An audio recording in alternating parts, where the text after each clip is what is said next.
मतलब कीकू को आप स्ट्रिक्ट, मतलब मैं सोच नहीं सकता how do you be strict. अरे नहीं भाई, then you have to have a separate chat with my wife then, because she will tell you that मस्ती वस्ती सब अपनी जगह पर है, but when it gets serious with the kids on anything, there are certain ground rules that I want them to follow. कि भाई ये तरीका है, ये ऐसा है, मतलब respect for women and you know certain way that you got to conduct yourself, you have to conduct yourself.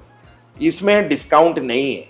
तो फिर उधर मैं, and see my kids also ना, what I like is के they also always say, and you speak to my kids, they'll tell you कि मैं पापा का वॉइस कभी ऊपर रेयरली जाता है, पर जब जाता है तो दे आर लाइक के बॉस मतलब we done something drastically wrong, वरना he would never speak to us like that. I very rarely do it, but when I do it it's like it does scare them. So yeah Kiku Sharda को गुस्सा क्यों आता है?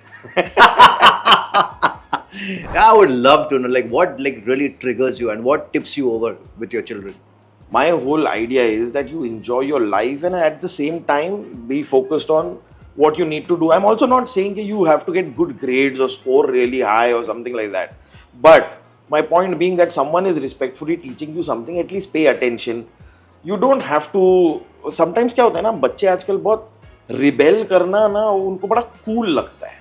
मेरे को वो coolness से बाहर निकालना है कि जस्ट तुम्हें जो कहा जा रहा है वो नहीं सुन के तुम्हें लगता है कि मैंने कोई बड़ी चीज की है, क्योंकि सारी दुनिया सबकी सुनती है, मैं वो हूं जो सुनता नहीं हूं.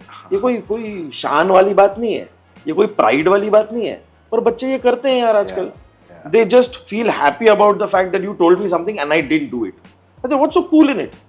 सो ये कूल फैक्टर जरा हटाओ ज्यादा, यू नो बहुत. But see how do you deal with this कि अगर ऐसे कोई यू नो ये I am sure they will listen to you because आपने डांटा है, but मन they don't want to listen, they want to rebel. Yeah. And I'm sure they must have done it also, even in spite of you getting angry. वो किया होगा तो then how do you come to terms with it then? How do you become normal with them? What is that process? See, then how do you get normal is like I give like a nice chat I have with my sons. I have 2 boys only, तो अपने बेटे के साथ बैठ के मैं एक chat करता हूँ just to make them realize that in life further beyond a point of time I will not be talking to you, I will not be supporting you this way, and मैं ज्ञान बांटने के लिए मतलब beyond a point I won't be. So life will teach you things. That's true. And my point is that when life will teach you things, so whatever life has taught me I'm trying to tell you. I understand that fact also. I understand that fact कि कभी-कभी लगता है कि मैं आपके मुंह से दुनिया सिखाई देगी, पर जब दुनिया तुम्हें सिखाएगी ना तो तुम्हें बहुत चोट लगेगी और बहुत चोट खा के तुम्हें वो बात सीखनी पड़ेगी. वो चोट अगर मैं खा चुका हूं तो मैं तुम्हें ट्रांसफर कर रहा हूं वो नॉलेज, तो ले ले. तुम्हें फ्री में अभी बैठे बैठे वो नॉलेज मिल रही है तो ले लेना. तेरे को ठोकर खा के ही क्यों सीखना है?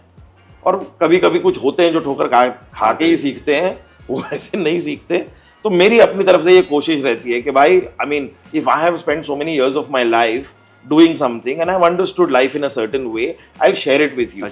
So you know, just तो ये ना तूने ये बात बहुत हल्के में बोल दी, बट इज अ वेरी बहुत वेट है ये बात में कि और अभी वैसे ही है कि let me make mistakes. Yeah. I'll make my own mistakes. You know how much time you wasted making those mistakes? I'm telling you, you can avoid those mistakes. Yeah.